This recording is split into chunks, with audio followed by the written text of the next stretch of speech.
Welcome everyone. I hope you're having a good day so far. My name's Heather Holm. I'm the Ports Program Coordinator for Northern California. So as part of my job, I work with schools throughout Northern California doing professional development trainings, as well as getting you connected to our distance learning programs. I also work with all of our port sites and provide support for them. So I want to give you an overview of what PORTS is. PORTS stands for Parks Online Resources for Teachers and Students, and it's a distance learning program that California State Parks offers to schools throughout California. And how many of you have traditionally taken your students on a field trip or would love to take your students on a field trip? Okay. Well, that's the way State Parks traditionally has been. But now you could take your students on almost like a virtual field trip. And best of all, it's free. So what we do is we connect students in their classroom, just sitting just like you are, with a state park interpreter at one of 8 state parks using a video conference machine, or there's now apps that you could download to a tablet device like an iPad and be able to video conference directly with us. All of our programs are designed to be very interactive. So we really want to support what you're teaching in the classroom. We want to give the students an opportunity to share what they're learning in the classroom, and also give them the opportunity to ask questions of the content specialist. We get the students up out of their seats doing crazy stuff like pretending to be a prehistoric bird.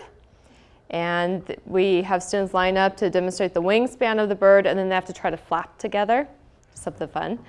We also get them demonstrating or doing comparisons with like the length of a bull elephant seal compared to a female elephant seal compared to a pup to get that visual comparison for students. We engage the multiple modalities of learning. It's definitely a very visual program. We incorporate a lot of videos. Some of our presenters are actually live right next to the resource, like the tide pools, so they get to see whatever's going on at the beach at the time. We also incorporate a lot of video clips that our scientists have done during their research out in the field. So up in North Coast Redwoods, we have a lot of hidden cameras that we're using as research studies on different types of animals. And so we've been able to get those video clips and incorporate those into our program. But then you also have the live presenter on the screen interacting with your students. We want to reinforce your curriculum. So about 2 weeks before your program, we'll email you and ask what vocabulary and concepts are your students learning related to that particular topic, and we'll build those into your program. All of our lessons are designed to supplement what you're already teaching and to just give you another teaching tool. They're designed to promote critical thinking. So we get them analyzing what they're seeing, comparing. We build in group interaction where they have to discuss a question among themselves, and then they share back with the presenter. We're also providing connections to real life situations. So we're talking with them about research the scientists are doing out in the field. We're introducing them to some of the park careers that are available. So we have online a series of units of study. Each distance learning program has a unit of study.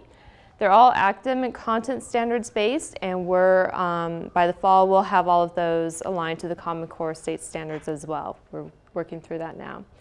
They're all written by teachers and park specialists, so you have the content knowledge from both areas working together to create a really dynamic product.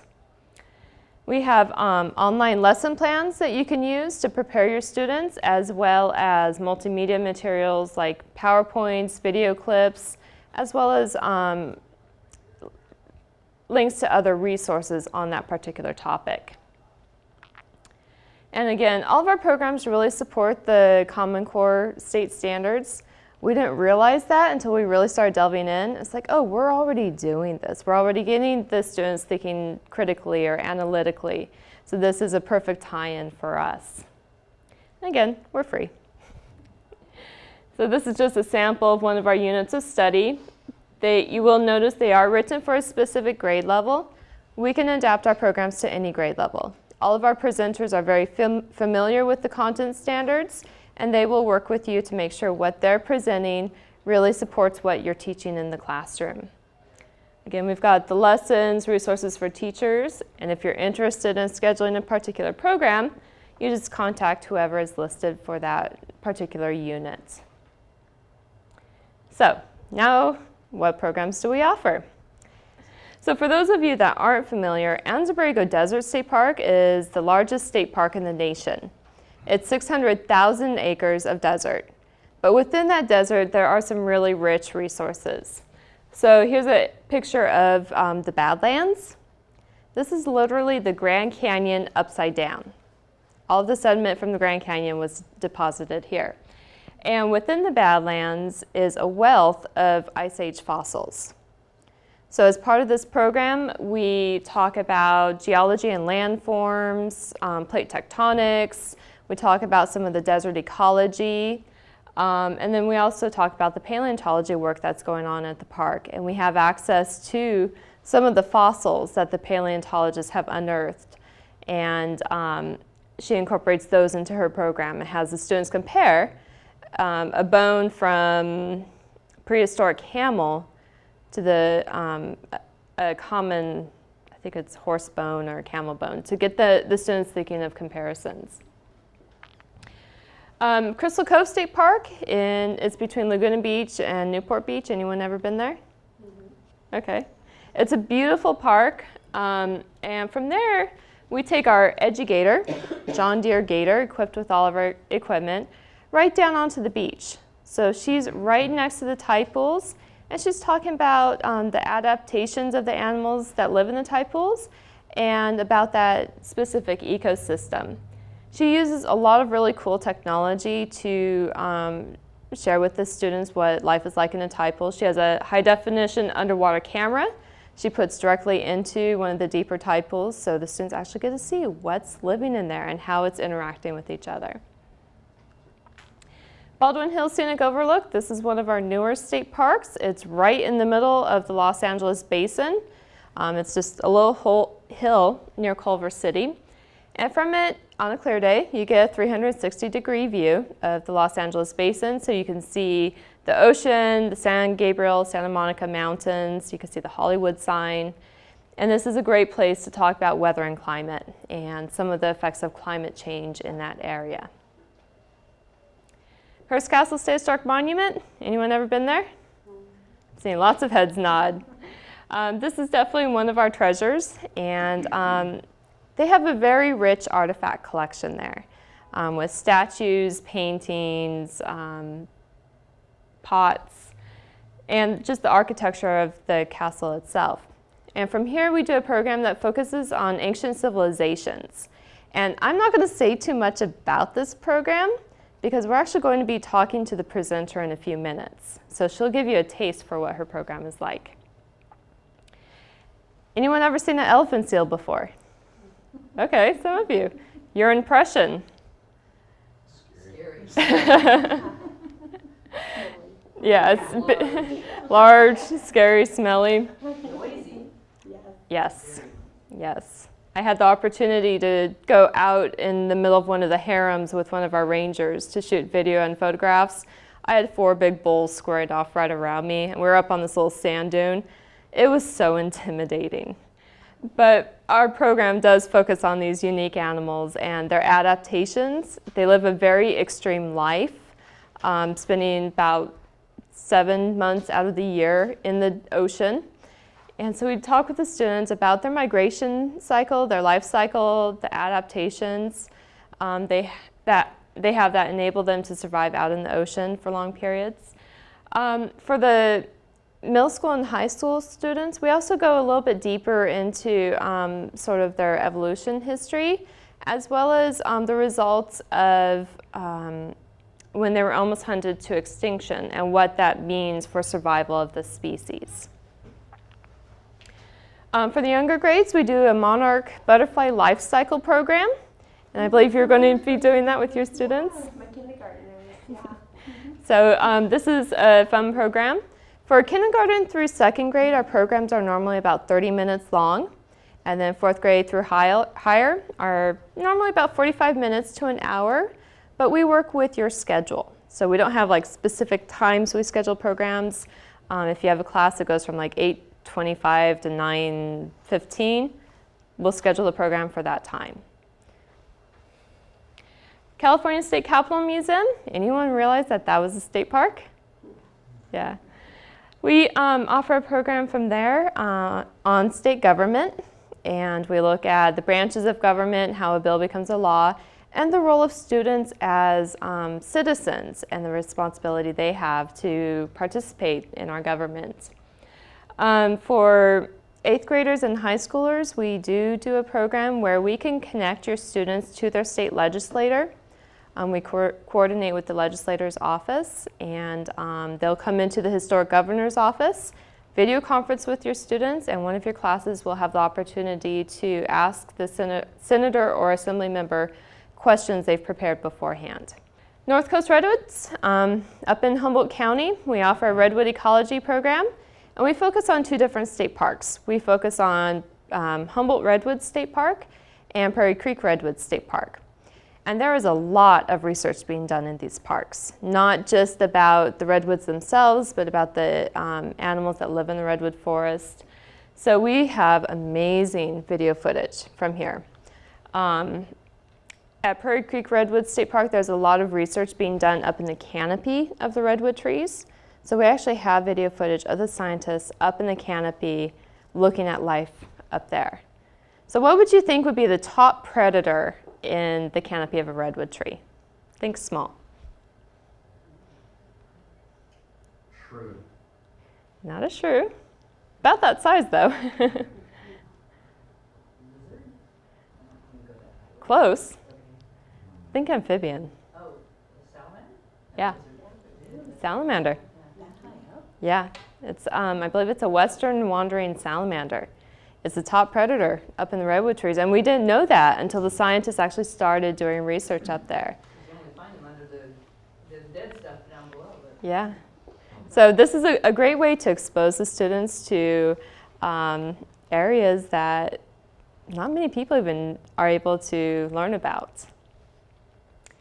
North Coast Redwoods, or again up in Humboldt County, we do a program from Del Norte Coast Redwoods on the salmon life cycle. And Del Norte Coast Redwoods State Park used to be logging land, and so our parks are doing a lot of stream restoration, road removal. So we have time-lapse video showing that process.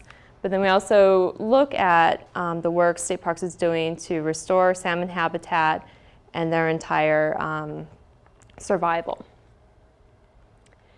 Columbia State Historic Park, we do a Gold Rush program, and we talk not only about the Gold Rush itself, but also Columbia as a mining community and who actually made up the mining community.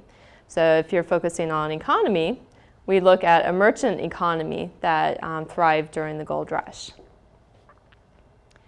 And then coming soon, at Angel Island State Park Immigration Station, we're going to be doing a program focusing on the immigrants that went through there. And we're actually going to be piloting that program this May, so if you're interested in helping us to pilot it, contact me, and we'll definitely get you signed up. So if you're interested in scheduling, you can go to our website, look at the units that you're interested in, contact whoever is listed, or you can contact me. My contact information is on the back of the handout. And just coordinate with your district technology people. They have the video conference equipment that they can loan out to schools. Or if you have an iPad that you use in your classroom, there's apps you can download that allow you to video conference directly from your iPad. Okay, you ready to get a taste for one of our programs? sure. Okay. So I'm going to introduce you to Rhiannon Sims. And Rhiannon is at Hearst Castle, and she is a lot of fun. She's going to tell you a little bit more about her program. All right, are we switched over? You guys can see me now? We're good. Yeah, oh, okay. All right. As Heather said, my name is Rhiannon Sims. I'm a guide here at Hearst Castle, and I do the ports program. At Hearst Castle, we have a fantastic Greco-Roman collection of art, and the estate itself was kind of inspired in some ways by the Greeks and the Romans, so that's what we focus on here. Our curriculum is usually for 6th graders, but we're happy to customize it if you've got younger students or older students. I've done things for 3rd and 4th graders. I've done things for high schoolers. And we try to keep it really fun and interactive so that the kids are learning without maybe realizing it or reinforcing what they've already learned with you in class. So can I get a show of hands? How many of you have been to Hearst Castle? Okay, a few of you. Good.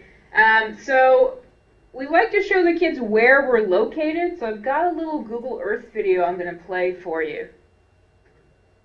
And it will zoom right in to the castle. There we go. So here's California. We're going to zoom into the Central Coast where we're located. And there is the estate on top of a hill about 1,600 feet up. Great views of the Pacific and the mountain range. And this is Casa Grande, the big house of La Cuesta Encantada, the Enchanted Hill. That was Mr. Hearst's name for his estate. We are the ones that call it Hearst Castle because it looks like a castle from down below. All right. So here behind me is Casa Grande, and I love to ask the kids what they think at this point. So thumbs up or thumbs down for Hearst Castle? Like, would we want to live there? Yeah, would you want to live here? Would you want to be a guest? What do you think? Yeah, most of the kids go thumbs up. And that actually comes from the ancient Roman gladiator games. So we tie it right into the fact that our culture today takes a lot from the Greeks and the Romans thousands of years ago. So how many of you would like to see a little bit more of Hearst Castle? Yes? Okay, good. I have a little video of the gardens for you. You gotta watch closely though. You're gonna see some Greco-Roman art out there, and I want you to keep track of the different items. I'm gonna ask you what you saw when we talk again.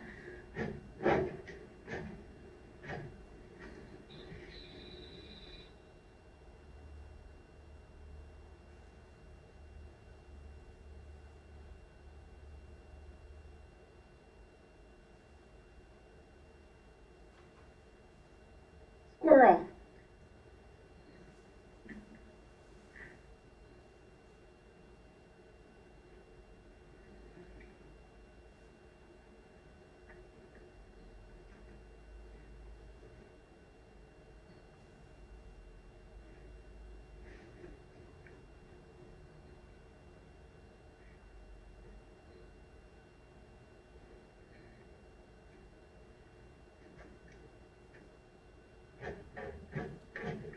All right, who can tell me something they saw out there that was Greco-Roman?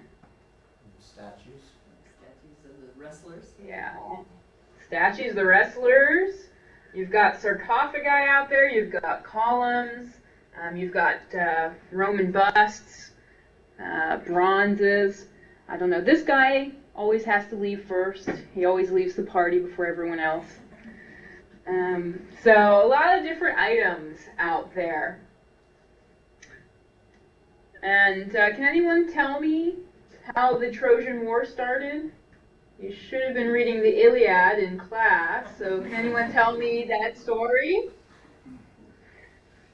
Give me like the Cliff Notes version, possibly? Okay, that's all right. I can do that for you. So the gods are all at this amazing wedding party, and everyone was invited except for Eris, the goddess of discord. So she's the one that causes wars, that causes fights between friends, that kind of thing.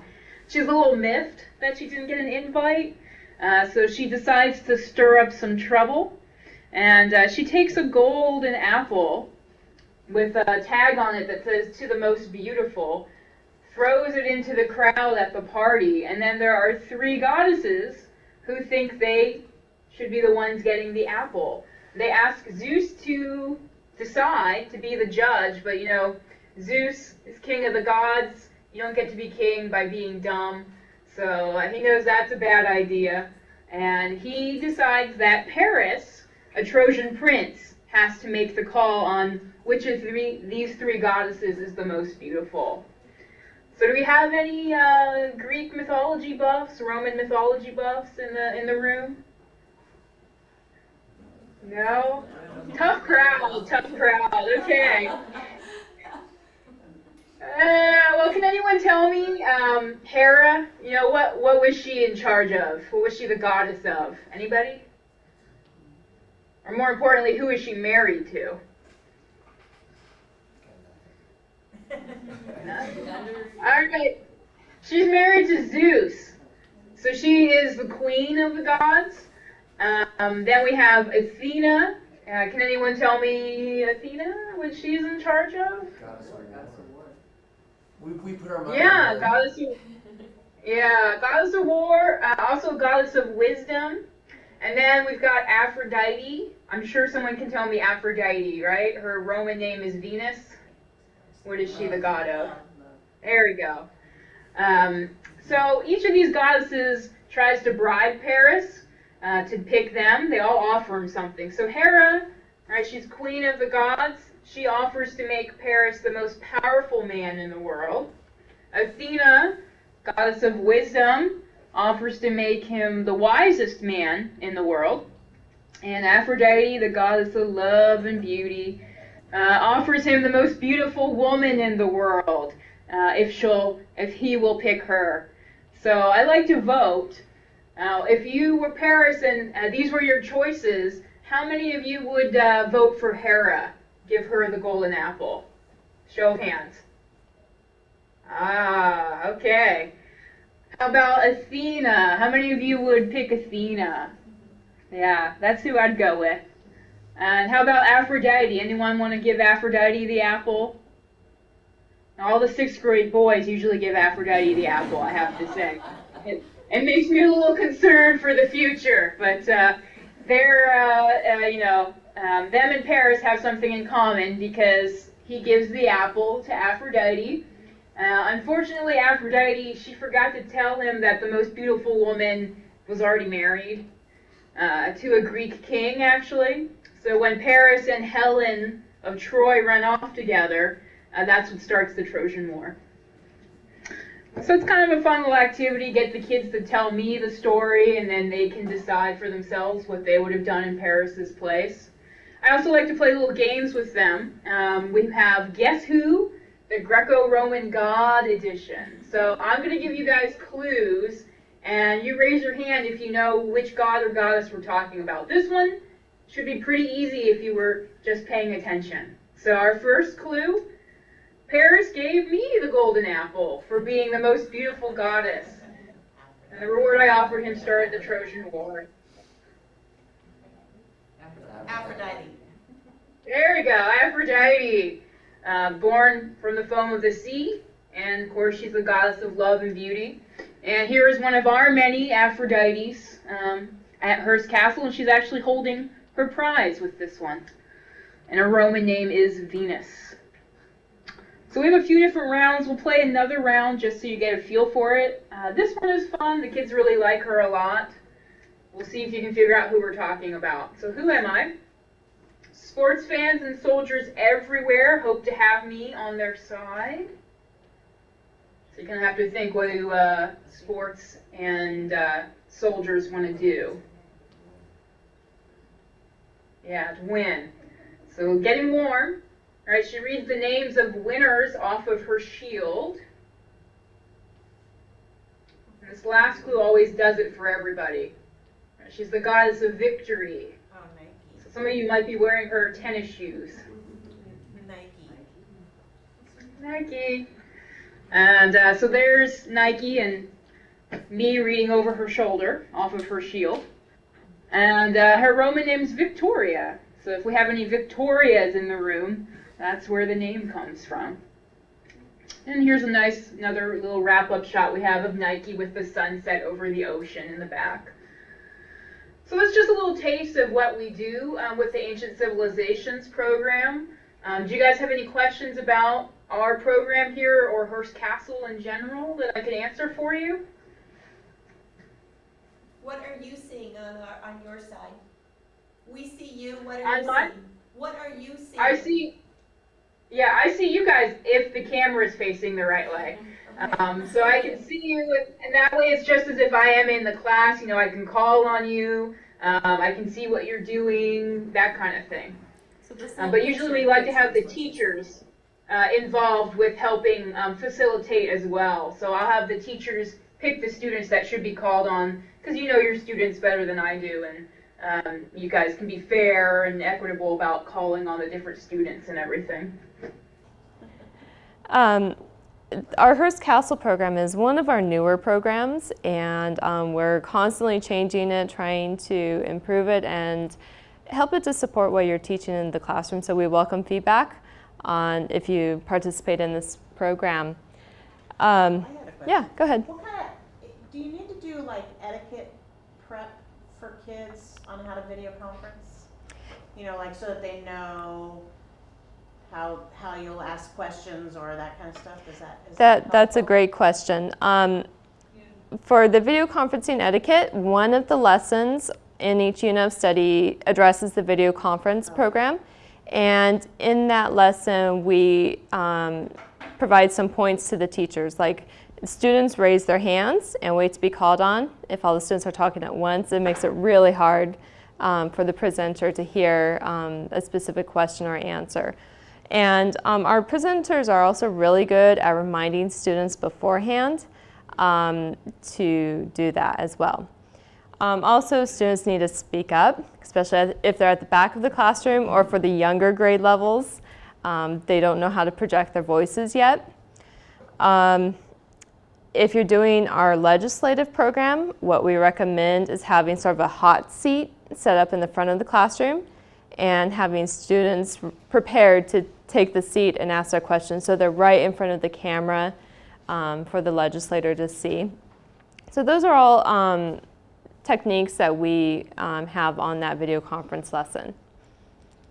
Yeah. But we really rely on you as the classroom teacher to manage the class, and if students aren't projecting and the presenter is having a hard time hearing, we recommend you repeat the question or the answer. Yeah. Any other questions? All of our programs, as I said, are easily adaptable for any grade level. We work with your schedule. If you're interested in participating but you aren't sure how to tie it in, contact me. I'm very familiar with all of the programs, and I can help you find a program that will really fit what you're teaching. If you have any questions about any of our programs, definitely feel free to contact me. I'm based right here out of Sacramento, and I'm pretty easily accessible. Where's she in the castle? Is she in like a... Do you want to show them where I'm you in are? the back of the, where I am? Yeah. I'm in the back of the Roman pool. Oh, okay. And I have a little studio with, it's actually a gray screen behind me. And it's like the weatherman, so I've got a PowerPoint that is playing these images for me. I can click along through them, and we've got, the equipment that does all of the blending of me in the studio with the PowerPoint as the background behind me. So if you're teaching a class that is focusing a little bit more on technology, we'll show the studio and sort of how we're making all the magic happen to your students. Students love seeing that. Let me see if I can do that. It's been a while since I've fiddled with this one. I mean, just There we for go. the fact that it would be cool for them to video conference at all, Mm-hmm. let Yeah. alone, Yeah. with the content. Yeah. Students love video conferencing. They love being able to talk to a content specialist and be able to have their questions answered. They may be a little timid at first, especially for the younger grade levels, but then they realize it's just a conversation with the presenter, and they relax and they start to really get involved. even middle school and high schoolers, if we can get past the coolness factor with them and get them engaged, they're thoroughly engaged with it. They love to see themselves on the camera, and they also like to see the magic behind what's happening. I've seen the tide pool one. Kids participate in the tide pool one, and they were there. Oh, okay, there you are. Yeah. We've had to be careful about the type of chroma key screens we use. We discovered that with the green backdrop, because we wear green pants, our pants would sometimes disappear. So you just see a floating torso. But some of our presenters have a lot of fun using their green screen studios. They've gotten fabric, so they've made it look so they can pop out from behind a redwood tree, or pull fossils out from one of the rock formations in the Badlands. One great thing about the green screen studio, I know we're not actually right next to the resource in the park, but the green screen studios really allow us to show students features of parks that even if they were to visit, they wouldn't necessarily be able to see, like the canopy of the redwoods, or the elephant seals out on Año Nuevo Island where only the scientists can go. Or like Anza-Borrego Desert State Park, it takes 3 to 4 days just to drive across the entire park. And we could show different features all in one session. Crystal Cove State Park, we do programs directly from the tide pools with the mobile vehicle. Baldwin Hills Scenic Overlook and Columbia State Historic Park also have mobile vehicles that allow us to go out in the park and video conference from the resources. So Columbia, he'll park right next to one of the mining ditches and talk about the mining, the start of the gold rush. And then he moves the cart to one of the mercantiles. And the students go shopping in the mercantile and get a feel for what gold rush prices were like back then. At Anza-Borrego Desert State Park, we also have a satellite vehicle that allows us to go anywhere in the park and video conference with their students. And she's started doing every spring sort of like a citizen scientist program.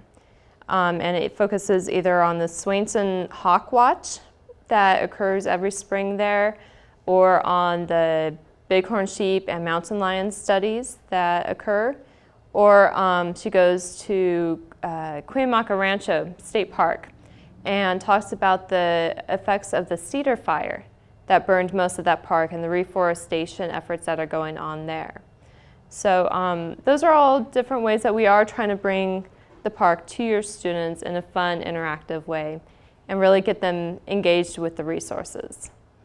It's also a way to introduce your students to areas of the state they may not have visited and get them interested in exploring their state more.